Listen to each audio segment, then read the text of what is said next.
नमस्कार।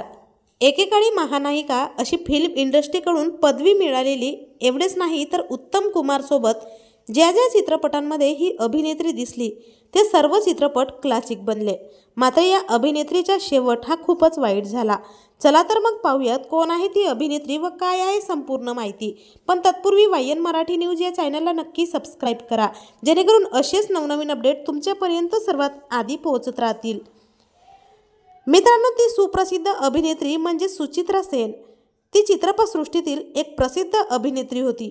महानायिका अशी ओळख असलेल्या या अभिनेत्रीचा वयाच्या अवघ्या 15व्या वर्षीच त्यांच्या घरच्यांनी लग्न लावून दिले। प्रसिद्धीच्या शिखरावर असतानाच या अभिनेत्रीने अचानक स्वतःला लोकांच्या नजरेपासून दूर केले। 1978 पर्यंत चित्रपटांमध्ये त्यांनी काम केले, पण त्या वर्षी प्रदर्शित झालेला प्रणय पाशा हा चित्रपट फ्लॉप ठरला। हा धक्का त्या सहन करू शकल्या नाही। त्या अनेक दिवस नैराश्यात गेल्या व स्वतःला या झगमगत्या विश्वापासून दूर करून घेतले।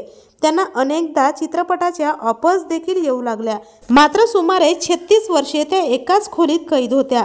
अखेर वयाच्या 82व्या वर्षी त्यांचे निधन झाले। हा झटका चित्रपटसृष्टीसाठी खूपच मोठा होता। तर आपल्या वायन मराठी न्यूजतर्फे या प्रसिद्ध अभिनेत्रीला भावपूर्ण श्रद्धांजली।